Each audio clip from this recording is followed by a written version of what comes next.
అధ్యక్ష బాధ్యతలు చేపట్టిన వెంటనే డొనాల్డ్ ట్రంప్ తన మార్కు పాలిటిక్స్ స్టార్ట్ చేశారు. చెప్పినట్టే మొదటి రోజు సంతకాల వరద పారించారు. ప్రమాణ స్వీకారం చేసిన వెంటనే 8 ఎగ్జిక్యూటివ్ ఆర్డర్లపై సంతకాలు చేశారు.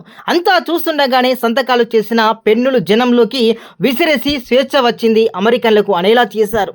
అలాగే మాజీ అధ్యక్షుడు బైడెన్ జారీ చేసిన 78 ఆదేశాలను వెనక్కి తీసుకున్నారు డొనాల్డ్ ట్రంప్. ప్యారిస్ పర్యావరణ ఒప్పందం నుంచి వైదొలగడం, ప్రభుత్వాన్ని ఆయుధాంలా ప్రత్యర్థులపై వాడటం, వాక్ స్వేచ్ఛకు రక్షణ, దీంతోపాటు జీవన వ్యయాల సంక్షోభంపై దృష్టి పెట్టాలని అన్ని ఏజెన్సీలకు మార్గదర్శకాలు, ప్రభుత్వ ఉద్యోగులు ఖచ్చితంగా కార్యాలయాలకు వచ్చి విధులు హాజరు కావాలన్న కూడా ఆర్డర్లు అందులో ఉన్నాయి. ఇందులో ముఖ్యమైనది ప్రపంచ ఆరోగ్య సంస్థ నుంచి అమెరికా వైదొలుగుతున్నట్లు ప్రకటించడం. కోవిడ్ వ్యాప్తి సమయంలో WHO బాధ్యత రాహిత్య తీరుతో పనిచేసిందని ట్రంప్ ఆగ్రహంగా ఉన్నాడు. అందుకే WHO నుంచి బయటకు వస్తున్నట్లు ప్రకటించారు. ఇక ఆర్టిఫిషియల్ ఇంటెలిజెన్స్ విస్తరణను నియంత్రిస్తూ మాజీ అధ్యక్షుడు బైడెన్ జారీ చేసినటువంటి ఆదేశాలను తొలగించారు. గత అధ్యక్షుడి హయాంలో AI అభివృద్ధి ప్రయోగాలపై నియంత్రణలు ఉండేవి. తాజాగా వాటిని ట్రంప్ తొలగించాడు. ఇక సరిహద్దు గోడ సామాగ్రిని విక్రయించాలన్న బైడెన్ ఆదేశాలను ట్రంప్ వెనక్కి తీసుకోవాలని ఎగ్జిక్యూటివ్ ఆర్డర్ జారీ చేశారు.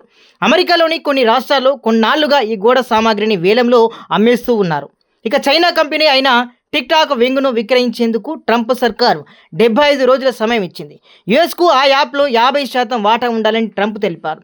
వాస్తవానికి టిక్టాక్ పేరెంట్ కంపెనీకి దీనిని విక్రయించేందుకు జనవరి 19 వరకు గడువు ఇచ్చింది.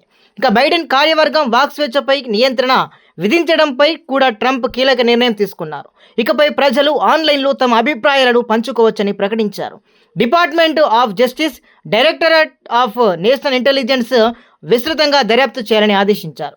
అలాగే ఈవీలపై ట్రంప్ తీసుకున్న నిర్ణయం టెస్లా అధినేత మస్క్కు షాక్ ఇచ్చింది. 2030 నుంచి విక్రయించే కొత్త కార్లలో కనీసం 50% ఈవీలు ఉండాలంటూ బైడెన్ తీసుకున్న నిర్ణయాన్ని ట్రంప్ తొలగించారు. ఇక ఉత్తర అమెరికాలోని ఎత్తైన శిఖరం డెనాలీకి మౌంట్ మెకిన్లీగా పేరు మారుస్తూ ట్రంప్ నిర్ణయం తీసుకున్నారు. అమెరికా మాజీ అధ్యక్షుడి పేరు మీద శిఖరానికి పేరు పెట్టారు. ఇక వాతావరణ మార్పులకు సంబంధించిన కీలకమైన ప్యారిస్ ఒప్పందం నుంచి అమెరికా వైదొలిగింది.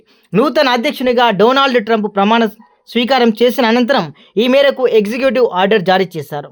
కెనడా, మెక్సికోలపై అదనపు సుంకాలు విధించారు. ఫిబ్రవరి 1వ తేదీ నుంచి ఇరు దేశాలపై 25% అదనపు సుంకాలు విధించనున్నట్లు తెలిపారు.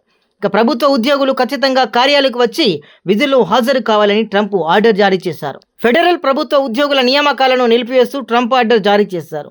అయితే మిలిటరీ మరికొన్ని విభాగాల్లో నియామకాలకు మినహాయింపు ఉంటుంది. ఇక పాలనపై పట్టు సాధించే వరకు అధికారులు కొత్తగా ఎలాంటి నియంత్రణలు విధించే అవకాశం లేకుండా నిరోధించి ఆర్డర్పై ట్రంప్ సంతకం చేశారు.